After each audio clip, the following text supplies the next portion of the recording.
Olá pessoal, aqui quem fala com vocês é o Inácio Redman e hoje eu venho aqui mostrar para vocês como que você vai fazer para resolver este problema quando você desliga aí o seu computador, mas simplesmente o mouse e o teclado ainda continuam ligados. Então fique ligado e não se vá. E se você não é inscrito no canal, se inscreva, deixa seu like, curta, compartilha e ajude esse canal. E agora a gente vai para o tutorial. Para a gente resolver aí este problema, nós vamos precisar entrar na BIOS do computador. Para isso você vai precisar aí apertar o botão correspondente da sua BIOS para poder entrar nela. Isso aparece quando você liga aí o computador. No caso da minha é apertando Delete. No caso da minha BIOS é da Gigabyte.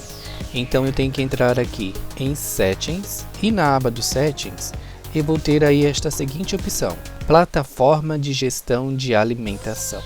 E dentro dessa opção nós vamos ter aí escrito ERP.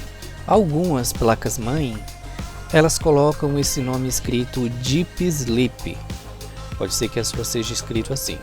Mas nas placas mais novas, agora vem escrito ERP. E nós vamos habilitar essa opção ERP. Assim, quando o nosso computador for desligado, automaticamente os periféricos também serão.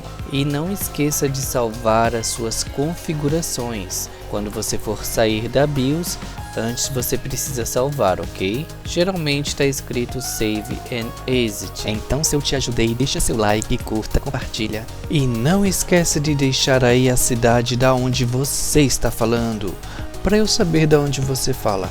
Um abraço e até mais.